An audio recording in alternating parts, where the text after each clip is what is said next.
Hello, welcome to the Roundhouse podcast with Paul Sulentrop of Wichita State University Strategic Communications. Thanks very much for listening. We have Cole Chisholm with us today. Cole is Associate Athletic Director and Chief Revenue Officer at Wichita State in the Athletic Department. He is here to help us understand the changes to season tickets and donations to Say So, We Fight for Wichita, and the Shocker Way. You have probably received the letters or the emails or seen the communications on social media about the many changes. In short, WSU is changing its season ticket and donation model for men's and women's basketball, volleyball, baseball, and softball. One of the highlights, more ways to get a tax deduction. Cole is going to walk us through changes, prices, and donation levels, parking, benefits, all those kind of things. You can do renewing and purchasing online, which is a big deal. And with all the changes that we are seeing in college athletics over recent years, it seemed like a smart time for WSU to look at how it does its ticket business. So Cole, let's start with buying men's basketball tickets. What do people who are renewing need to know? Yeah, absolutely. Well, thanks for having me, Paul. I appreciate that. Basically, on May 1, we launched our men's basketball, women's basketball, volleyball season ticket renewals, in addition to the donations that are associated with that. So what people can expect is if they log in right now with whatever email they have on file, they'll be able to see those invoices online. They'll also have the ability to call in and speak with anybody that's here, or they can sit tight by the mailbox because they're going to be receiving physical mail, not only with invoices, but with our new donor guide that we've unveiled this year, which for anybody that's never received a donor guide, it's essentially our agreement with every single stakeholder of Wichita State Athletics. That's kind of the roadmap to how to be a donor and what you can expect from us throughout the upcoming athletic year. So there is a lot of information out there. I guess we should remind people of that. This podcast, we're going to try to run through it, let you hear it, answer some questions, and then you can go online, go to GoShockers.com and get more information there. Ticket office is always available. The Say So people or the development people in the athletic department are available to answer questions. Many of them have been in contact with fans or will be in contact with fans. That's part of this push to fill Coke Arena again. New customers, returning customers, what should they know? Well, they should know that while they could always call us or come by in person to see some seating options, they now can go online, which is the first time we've done that in recent history, is my understanding. So if you go online right now, tonight, tomorrow morning, you'll be able to see our inventory, you'll be able to see the ticket cost, and you'll be able to see the Say So required seat donation cost. So you have a great opportunity to immediately check that out, see the inventory, see the pricing, and then if you have questions, obviously call us. If somebody new was to go online and buy today, obviously we're going to get that report, and then within 2 to 3 business days, we're going to have somebody from our team reach out, say hello, and make sure they can answer any lingering questions you might have. People are going to be interested probably primarily in 2 things, prices and parking. Take us through some examples of how pricing is changing in the arena for men's basketball. Yeah, so pricing, for lack of a better term, has kind of been completely re-racked, if you will. If you take our current pricing model, you're going to see some areas that see a slight increase, but a majority of areas are seeing a significant decrease. I'll call out one specific example in 125 and 126. If you sat in the lower levels of those sections last year, you could be looking at as much as $1,000 per seat less that you're not having to pay this year.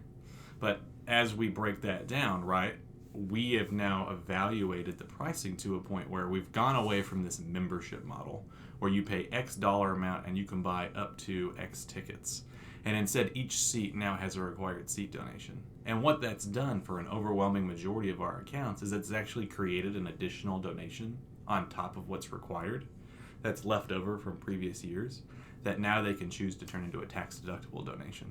So many of our efforts in repricing were designed around how do we make an additional benefit out of what people have, for the most part, already been doing, and also create a new benefit for those that have maybe left and want to come back, and that's tax deductibility. Yeah, I think that will be a big point with a lot of people. Explain that more. So it feels like it would just pick a number. If you were paying $2,000, you now have the potential to get $1,000 of that tax deductible or whatever the circumstance may be. Yeah, exactly. I think so. I'll use a specific number. Last year, we had a donor level that was at 3910, and that number was common as a Charter Guardian member. Well, what we've done now is, let's say that you had 2 seats in that area, and we've determined that those per seat donations are $1,000. Well, you'd have a $2,000 donation. That remaining $1,910 that you donated last year, that you've budgeted for, that you've planned to give, that you've been giving, now that's tax deductible. We didn't lobby Congress. We didn't go and change any laws. But what we did do is we more clearly defined what the cost per seat is, as opposed to a membership model donation covering multiple seats. And by doing that, by clearly denoting this is the cost per seat, we not only were able to go for sale online now, but we were also able to start including these tax deductible components. And what's unique about Wichita State that you don't see this at many other schools is, yes, they have a philanthropic component, but we actually give you the opportunity to choose between 3 different funds that you can send it to. If you're passionate about scholarships, you can still continue pushing that to say so. If you're passionate about rev share or what that looks like, you can push that to We Fight for Wichita.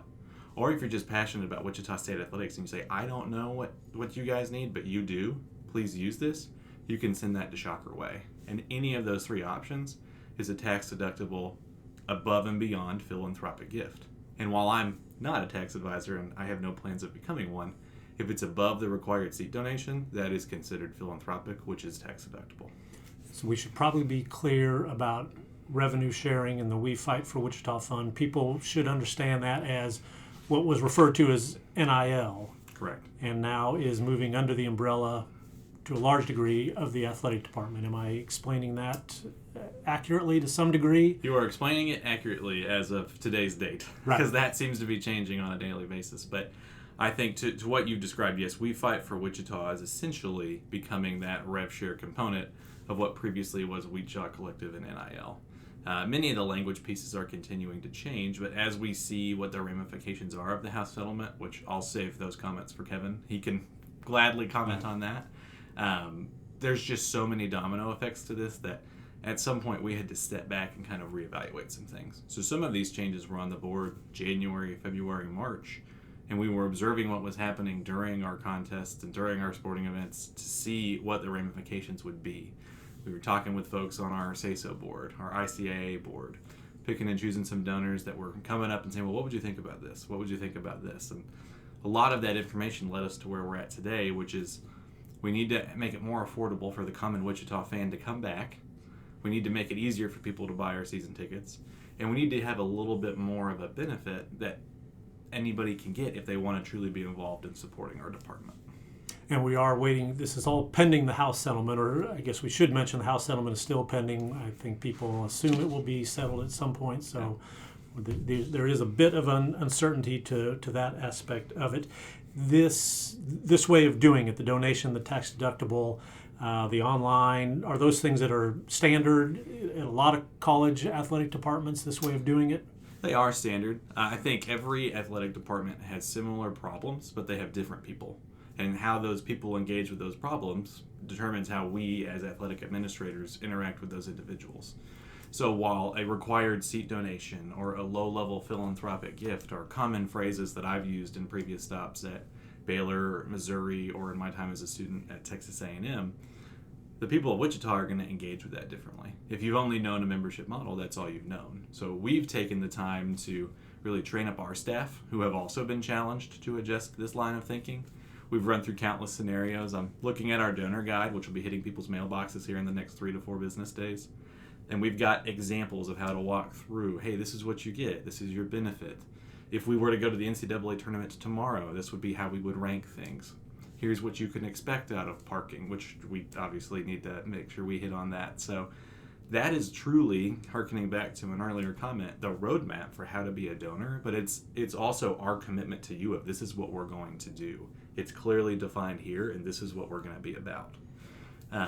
Anytime you do something the first time, you're thankful you get to do it the second time. So we'll be looking for areas that we can improve in, but to say that we haven't had a number of eyes over all of this and a lot of feedback externally and internally and beyond just Wichita and Kansas would be an understatement. So we feel good about what we've done, but we would never go as far as to say we know we can't continue to improve things. As you go, you grow, and that's part of it. And I understand there is a concession stand component to the benefits that's pretty popular. It is. That's. I think it might actually be one of my favorite components of the whole deal because it encompasses everything that we're wanting to do, right? So if you are a donor in our new donor chart, right, and you're donating at least $1,500 to Wichita State Athletics, which if you have season tickets for men's basketball, you're probably getting close to that already somewhere, which is separate from a ticket cost. Whether that's required seat donations or philanthropic gifts, you hit that $1,500 level, you're going to receive souvenir popcorn and basically soda or non-alcoholic drink cups. And those cups are good not only for every men's basketball game, but for all of our Wichita State specific sporting events. So men's basketball, women's basketball, volleyball, baseball, softball. You keep it, you're going to get every single one of those events, you're going to get a significantly discounted rate. I'm thinking it's $3 popcorn, $2 soda, and then one night per season, so one night per men's basketball, one night per women's basketball, it'll be made free. And that'll be a benefit for being a Safe Sell member or a donor in our new chart. And as you increase your giving, the number of those increase, right? That's not going to be a purchasable item. That's going to be a benefit of our donor chart. So the reason we're really excited about that, other than discounted prices, which I think we would all agree is positive, is that that benefit now extends beyond just the Say So room at men's basketball. And now that becomes a benefit that could be applied to all 5 sports. If I've traditionally been a men's basketball donor, and now I've got an opportunity to go catch a volleyball game, and I can buy a general admission ticket and get a $2 soda and a $3 popcorn, why am I not going? So we want to find ways to make sure people understand that while men's basketball does a lot for us, and we have a storied history in that, we need to make sure that our benefits are going across all of the sports and driving that commitment to all 5 sports. Yeah, I guess I have to say my family had season tickets probably starting in the 60s up until 2013 or so, and I did not really think about the fact Say So was men's basketball only. Yeah, and I think it'd be hard to find somebody that says it is men's basketball only, but a lot of times you see that branding related to just men's basketball, and that's understandable at a school like Wichita State. But at a school like Wichita State, where that's your main bread and butter and you don't have a football, every dollar, every margin matters. So finding ways to get people in the door to see our sponsorships or to engage with our staff or to be at the concession stand.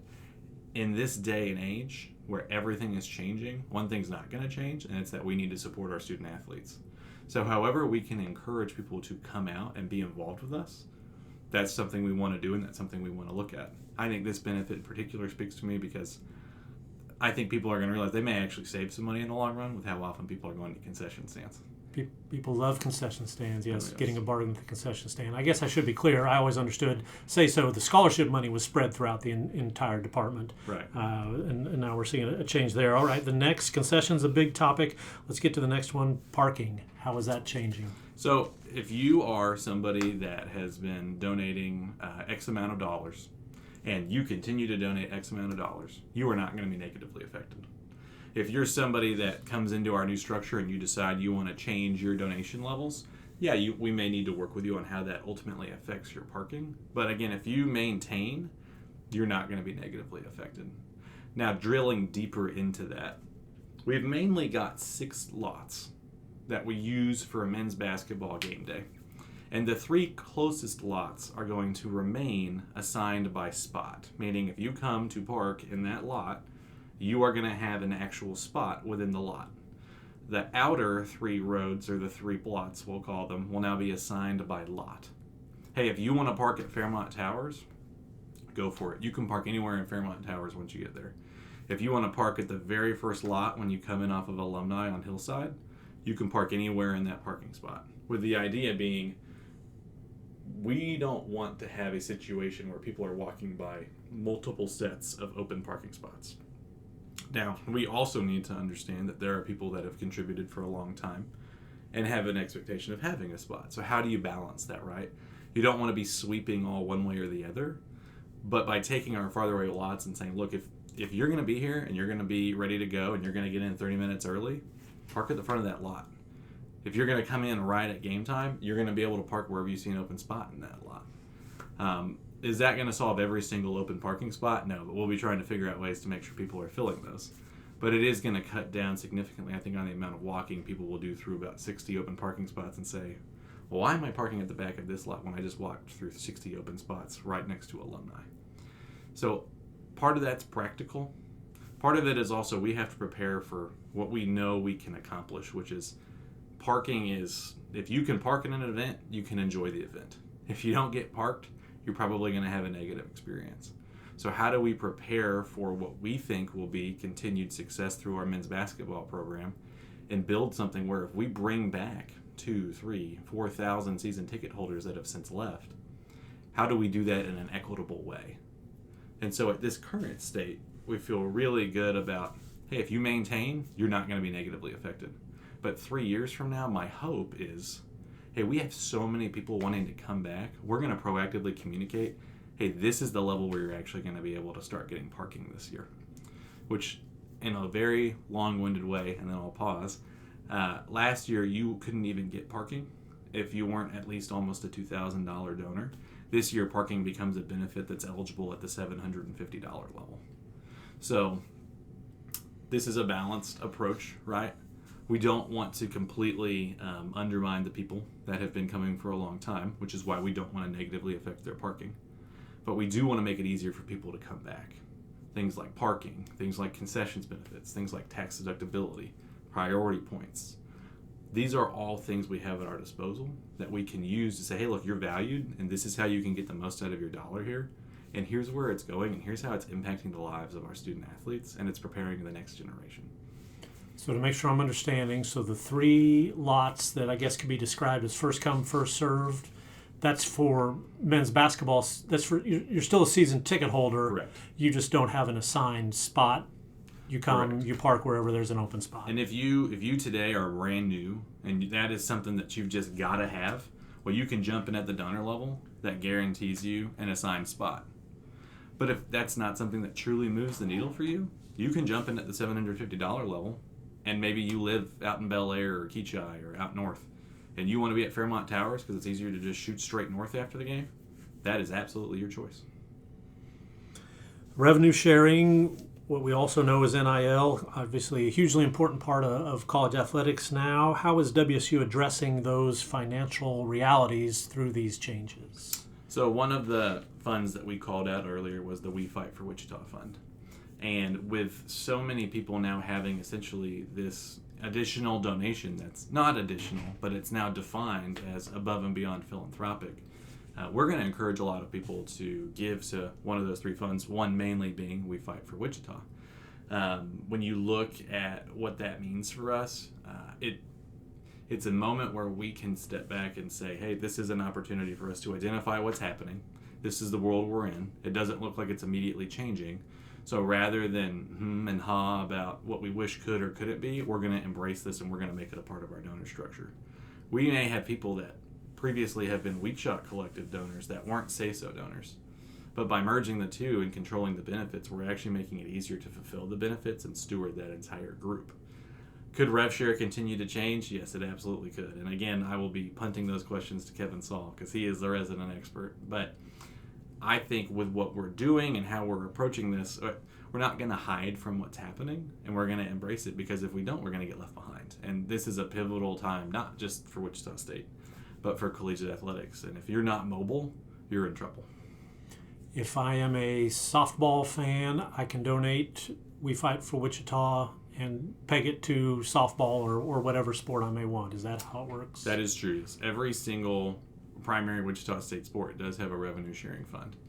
But there's also just general revenue sharing. But there's also say-so. So you kind of start going down the menu, right?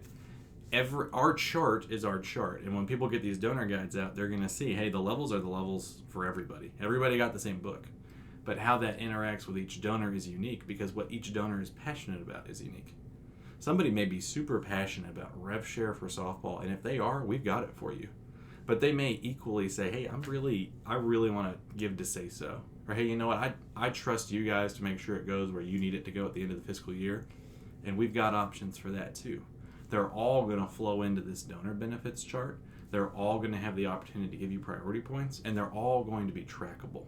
And as we continue to grow as an athletic department, we'll have this data, we'll have this information, and people will be able to check in and see, hey, this is what I've got, or this is my donor level, or I've got X amount of priority points, and I'm going to use that now because we're going to an NCAA men's basketball tournament, or we've got a major neutral site game for women's basketball that we're only going to have a small ticket allotment for. That's going to be ultimately how we get to making these decisions and driving those decisions is, okay, well, based off what we have, who has been contributing and in what way, and how has that impacted our department?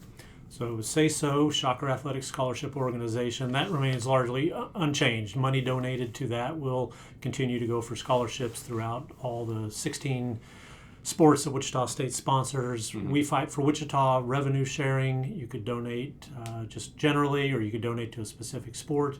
Shocker Way is more, I guess, discretionary, where the athletic department says we need a facility enhancement, or we need new computer software for one of the sports, or things like that. Exactly. I mean, construction costs were budgeted to be $500,000, and they became $750,000.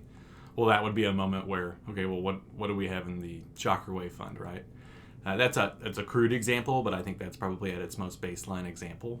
When the numbers change, where are you going to cover that from? Because your budgets were submitted previously. Well, that's where we're going to dip into the Shocker Way fund and say, okay, these are the dollars that we were trusted with, and this is the area that we feel the need is most.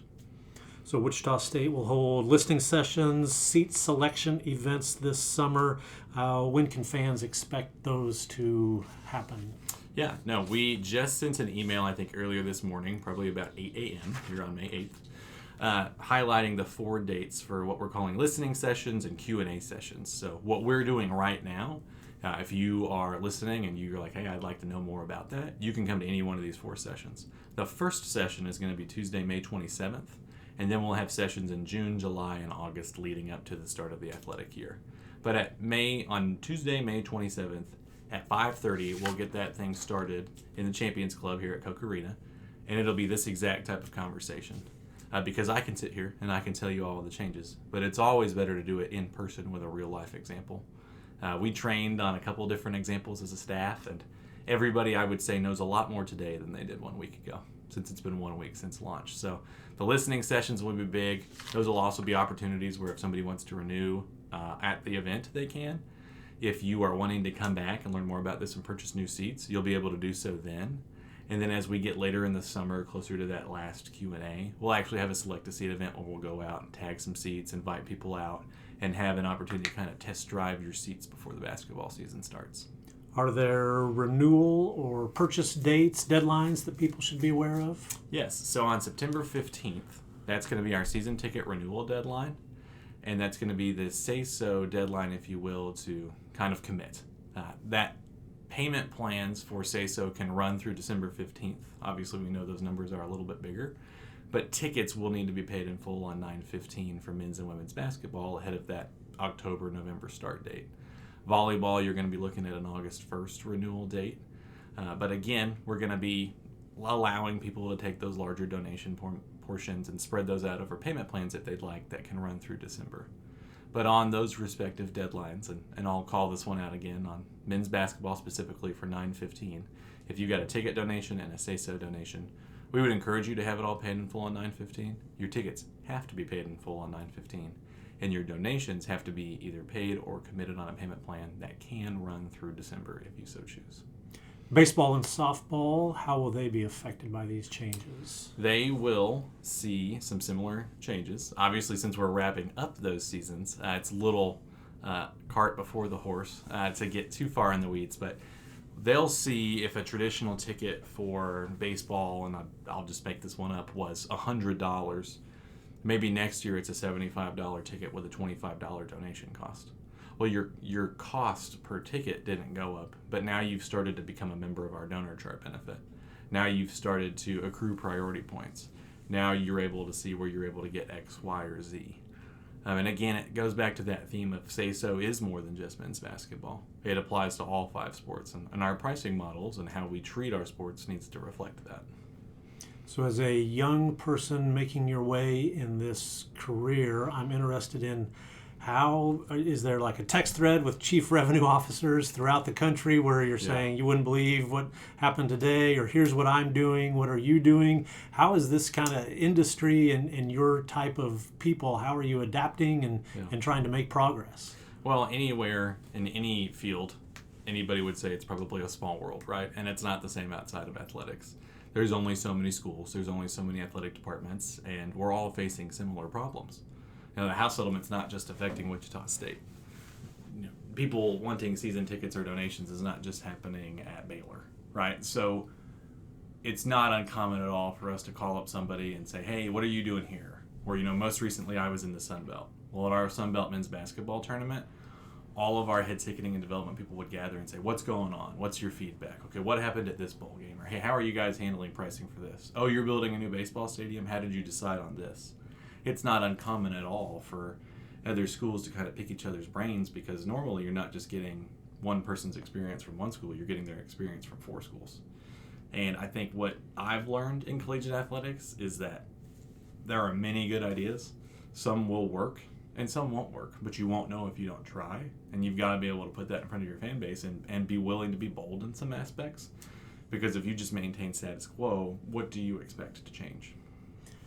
I would think Wichita State is different from some schools in the fact, you don't have to look too far in the past where there was 10,500 people in that arena almost every night. You can not too far in the past.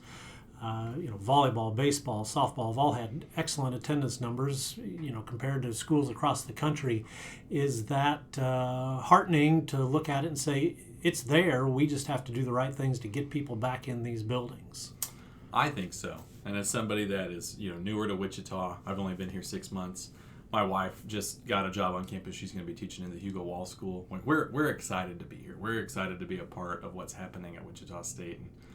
And I think, for me, looking at a school that doesn't have football, but has 5 ticketed sports, but has the 16 sports that we support, there's this narrower focus on, okay, this is our window, this is what we can control, this is what we need to do. We have a great fan base. We're the largest city in Kansas. We've got a great alumni group. We have support from campus. How do we approach this in a way that makes everybody benefit and makes it easier to come back? And so when I look at what we're doing and I look at what we have and I look at the success that has taken place, it's not a foreign concept. It's happened here. It's not how do we do this, it's how do we get back to it. And I think those are 2 different arguments. If you've never done it before, it's hard to conceptualize. And Wichita State's done it before. They've been to those highest levels. And we want to make it to where everybody can enjoy that when that happens again. Cole Chisholm, Associate Athletic Director, Chief Revenue Officer for Wichita State. Thank you very much for your time, Cole. Thanks for having me.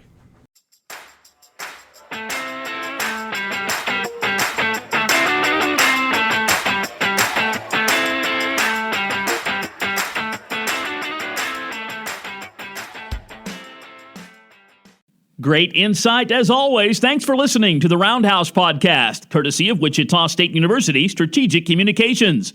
We encourage you to rate, review, and subscribe wherever you get your podcasts. You can always find more Roundhouse content at GoShockers.com. Martin, left wing to Mike Jones. 8 seconds left. Smithson out to Mike Jones. 25-footer. Good! He got it with 3 seconds left. Mike Jones, from about 25 feet out, hit another long jumper. 2 seconds showing on the clock. That may not be official, but Wichita State leads 66-65. Timeout, Kansas. 2 seconds to go. Wichita State 66, Kansas 65.